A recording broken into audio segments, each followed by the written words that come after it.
Start देख check करो। जय बाबा बद्रीनाथ। भगवान बद्रीनाथ कृपा आप सभी पर बनी रहे। और आज हमारे लिए बहुत ही खास दिन है।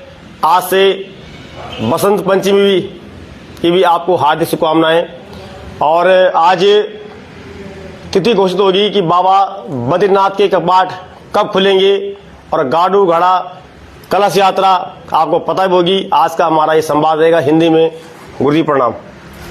मैं चाहूंगा आज आप बताएं गाड़ू घड़ा कलश यात्रा क्या है और क्या कुछ विशेष है आज। जय बद्री विशाल। भगवान बद्री विशाल के कपाट खुलने की जो तिथि घोषित की जाती है वो बसंत पंचमी के अवसर पर घोषित की जाती है, जो कि राज दरबार टिहरी जो नरेश होते हैं उनके द्वारा ये परंपरागत रूप से घोषित की जाती है। ये गाड़ू घड़ा भगवान नरसिंह मंदिर जो जोशीमठ में है वहाँ से चल करके पहले दिन वहाँ से चलेगा और दूसरे दिन योग ध्यान मंदिर जो हमारा पांडुकेश्वर में है गाड़ू घड़ा वहाँ जाता है। उस दिन वहीं विश्राम करता है और दूसरे दिन सुबह भोग पूजा उपरांत वहाँ से चल करके फिर वापस नरसिंह मंदिर में आता है। नरसिंह मंदिर में फिर भोग पूजा और उसका जो अर्चन का कार्यक्रम है वहाँ पे संपादित किया जाता है। तत्पश्चात गाड़ू घड़ा जो हमारे डिमरी पुजारीगण हैं वहाँ से चल करके उसे डिमर गांव में खांडू देवता जो हमारे हैं उनके मंदिर में उस दिन विश्राम के लिए जाता है। क्योंकि ये कार्यक्रम लगभग 3 दिन का वहाँ से चलने के पश्चात निर्धारित है और भगवान बद्री विशाल के जो पुजारीगण हैं वो डिमरी पंचायत के लोग हैं और डिमरी समाज के जो पुजारीगण हैं उनके लक्ष्मी नारायण का मंदिर जो हमारे शंकराचार्य जी द्वारा स्थापित है वो डिमर ग्राम में है, इसलिए वहाँ ये गाड़ू घड़ा उस दिन विश्राम करता है। गुरुजी ये जो गाड़ू घड़ा है छोटा सा घड़ा है, मैं चाहूँगा आप थोड़ा सा नजदीक जाके बताएं भी इससे, बल्कि हाँ बात वहीं जाके इसमें कितना तेल आता है और क्या कुछ इसके बाद होने वाला है थोड़ा बताएं जरा सा।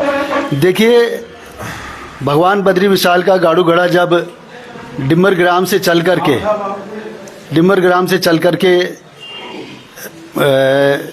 नरेंद्र नगर के लिए आता है तो ऋषिकेश में ये हमारी जो बद्रीनाथ केदारनाथ मंदिर समिति की धर्मशाला है उसमें हम विश्राम करते हैं।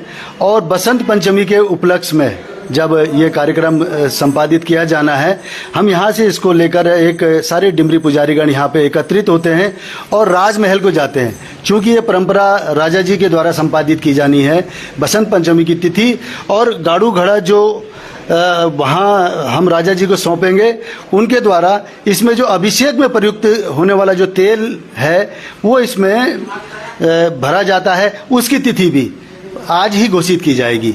इसके साथ साथ मैं आपको एक बड़ा रोचक प्रसंग और भी बतलाना चाहूँगा।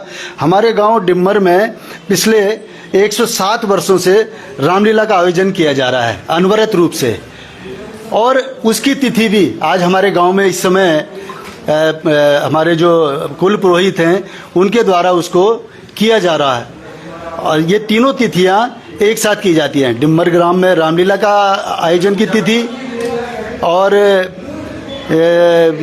नरेंद्र नगर में गाड़ू घड़े की तिथि और भगवान बद्री विशाल के कपाट खोलने की तिथि ये आज बसंत पंचमी के अवसर पर निर्धारित की जाती है।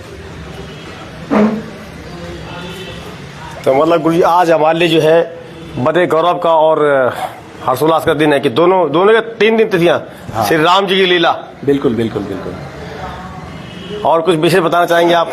हाँ नहीं, इसमें ये चूंकि ये प्रथम कार्यक्रम होता है बद्री विशाल के कपाट खुलने के लिए, और इसमें डिमरी पुजारीगण ये पूरे देश को एक संदेश देते हैं कि भाई अब कपाट खुलने की तिथि निर्धारित हो गई है, आप लोग अपनी अपनी तैयारी करिए और भगवान बद्री विशाल के दर्शन करके अपना पुण्य लाभ अर्जित कीजिए। इसका न्योता देने के लिए हम सब लोग मिलकर के इस परंपरा का निर्वहन करते हैं।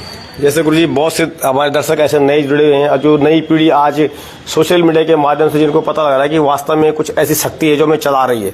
जैसे कि मान लो एक घड़ा ही है, कहने को तो मिट्टी घड़ा है और मिट्टी में सब कुछ पैदा होता है, मिट्टी में सबने मिल जाना है। कहने को छोटा सा घड़ा है लेकिन इसके अंदर जो है सब कुछ समाहित है। तो लोग जानना चाहते हैं कि जैसे चार धाम यात्रा हो या बद्रीनाथ धाम यात्रा का जो महत्व है वो क्या है, उसका लाभ हम कैसे उठाएं। बहुत से लोग यात्रा तो करते हैं, लेकिन यात्रा में जाने से पहले उनको ये नहीं पता हुआ हमें वहाँ पे कब जाना चाहिए और कब नहीं जाना चाहिए। बहुत सी बातें होती हैं। हाँ नहीं, बिल्कुल आप बिल्कुल सही जैसे बात कि कह घरों रहे में हैं। शुद्ध है अशुद्ध है, मान लो कोई गुजर गया है या किसी का जच्चा बच्चा हो गया, तो इस चीजों में क्या क्या ध्यान रखना जाना चाहिए। नहीं, ये तो देखिए हमारे यहाँ पूरे जो हमारे यहाँ का समाज है वो अपने ऊपर जितने भी उनके सांसारिक बंधन है उनके बारे में तो वो जानते हैं। माना सूतक काल जिसमें होता है उसमें भगवान की यात्रा करना वर्जित है।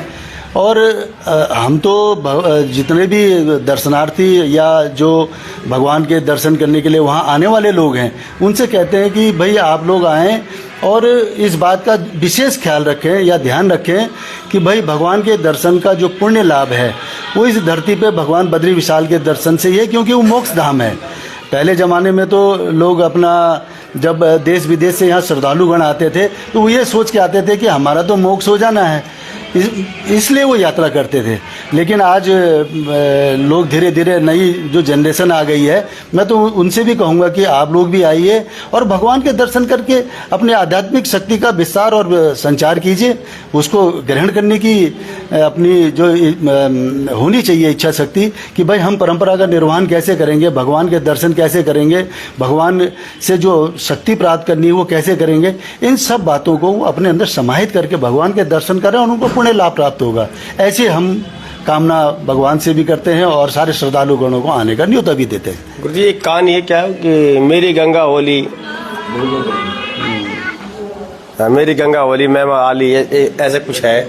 उस वृत्तांत को थोड़ा सा आप हिंदी में थोड़ा बता देते अच्छा रहता है। देखिए वो तो राजा जी का वृत्तांत है कि कभी, अब मैं उस को थोड़ा सा उसमें बतलाता हूँ कि एक बार यहाँ कुंभ हो रहा था और राजा जी का चूंकि ये स्थान था तो उस समय कुछ ऐसा घटनाक्रम हुआ कि सारे सब लोगों के जो हमने अपने पूर्वजों से सुना या जो हमने जाना उसके अनुसार ये था कि कुछ ऐसा घटनाक्रम हुआ कि राजा जी को गंगा के किनारे पे थोड़ा सा स्थान प्राप्ति करने में थोड़ा कठिनाई हुई। तो उन्होंने कहा भाई मेरा क्षेत्र है और मेरे को ही स्थान नहीं मिला, तो उन्होंने दूर एक जगह पे टेंट अपना लगाया, जैसे लगाते ही हैं, जैसे आज महाकुंभ चल रहा है उसमें लोगों के टेंट लगे होते हैं।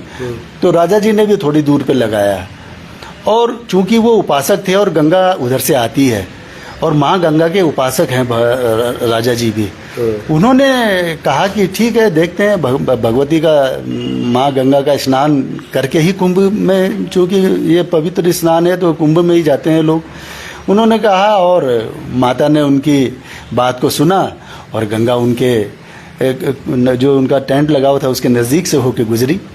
तो ये एक पुरानी मतलब ऐसी हमने लघु कथा जैसी सुनी थी और राजा जी का जो स्थान है वो परंपराओं के लिए जाना जाता है। अच्छा गुरु जी एक और सवाल है मेरे मन में, मैं उससे पहले आप ऐसी जानकारी चाहता हूँ कि कभी कभार होता है कि हम सवाल तो कर देते हैं लेकिन वो सवाल वहाँ पे करना उचित है अनुचित है, इस बात के में थोड़ा सा सावधान होना चाहिए।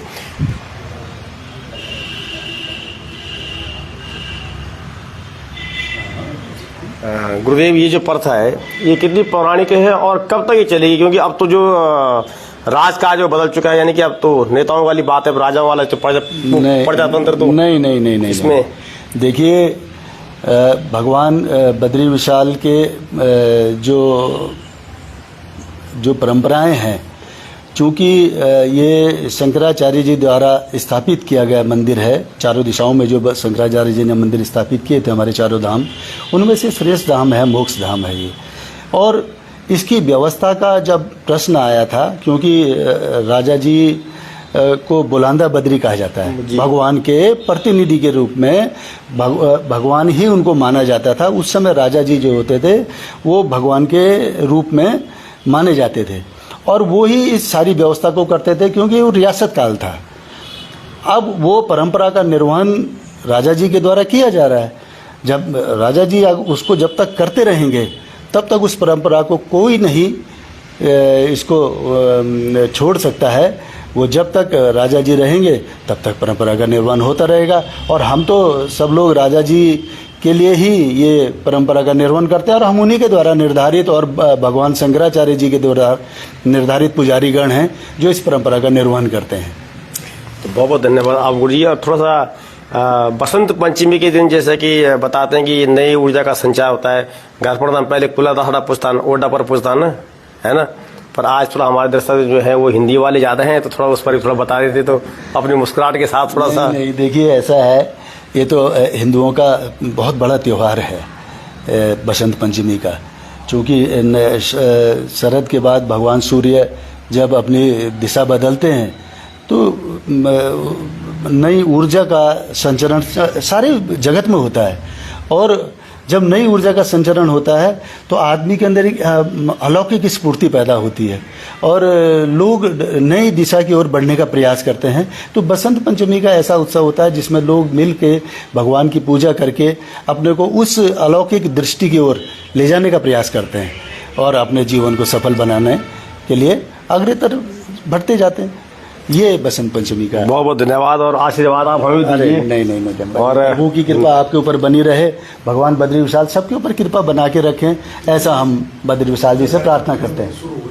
आज जो कार्यक्रम पूजा का होना है नरेंद्र नगर में, इसके बाद गुरु जब आप नरेंद्र नगर पहुंचेंगे तो जो तेल इसमें भरा जाता है वो क्या कुछ प्रक्रिया मतलब थोड़ा और नहीं वो तो तिथि जिस दिन अच्छा, होगी उसी दिन आज ये गाड़ा यहाँ रखा जाएगा। उसको रानी जी करती हैं उस कार्यक्रम का संपादन और उस क्षेत्र की सुहागिन महिलाएं सब मिल करके रानी जी के साथ रहती हैं और इस तेल को तेलों के तेल को पिरो करके और इस घड़े में भरा जाता है और पूजा अर्चना की जाती है इसकी उस दिन शाम तक। और जब वो पूजा अर्चना के उपरांत ये हमको सौंप दिया जाता है। अब ये चूँकि ये आज का कार्यक्रम है तो ये करीब 11 बजे से ये मुझे लगता है कि राज दरबार में संपादित किया जाएगा। कितने बजे तक पता लगेगा गुरु जी? लास्ट सवाल है हमारा कि बद्रीनाथ के कपाट कितने तारीख खुलेंगे? आज कितने बजे बाद? 11 बजे के बाद थोड़ी देर पूजा होती है और वहाँ पे जितनी देर पूजा का कार्यक्रम होता है उसी समय उसका निर्धारण भी कर दिया जाता है। तो राजा पूरा पंचांग गणना की जाती है राजा जी की। कई लोगों को इंतजार रहता है इस चीज का ना। हाँ नहीं तो वो पूजा पंचांग पूजा के उपरांत राजा जी की जन्म पत्री के अनुसार किया जाता है। वो हम लोग तो करते भी हैं उसको, वो राजगुरु और राजा जी करते हैं, उन्हीं की जन्म पत्री के ऊपर इसको निर्धारण किया जाता है। उन्हीं के जन्म पत्री के हिसाब से ग्रह नक्षत्र के द्वारा।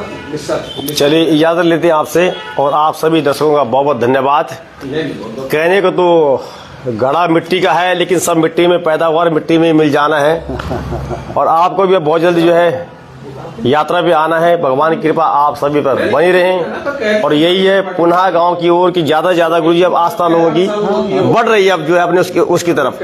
और कोरोना काल से तो मुझे लगता है कि ज्यादा ऐसा हुआ है कि ज्यादा बढ़ी है लोगों की आस्था। हाँ नहीं देखिए हम इस कार्य का संपादन कोरोना काल में हमने और शिद्दत से किया था क्योंकि उस समय चारों तरफ भय का माहौल था और उसमें मंदिर समिति और प्रशासन ने हम लोगों को बड़ी सुरक्षा मुहैया करा के ये कार्यक्रम संपादित कराया था और हम लोगों ने भी किया था। चूँकि हम परंपरा के ध्वजवाहक हैं इसलिए हमने वो कार्यक्रम किया था, तब भी किया था और आज भी कर रहे हैं और आगे भी करते रहेंगे। धन्यवाद आपका, बहुत बहुत धन्यवाद। बहुत बहुत धन्यवाद। यहाँ पे देखिए हमारे बहुत से लोग गुरुजन पहुंचे हुए यहाँ पे, सभी से बात तो नहीं कर पाया तो सभी का आभार। जय बद्री विशाल, बोलो भगवान बद्री विशाल की जय।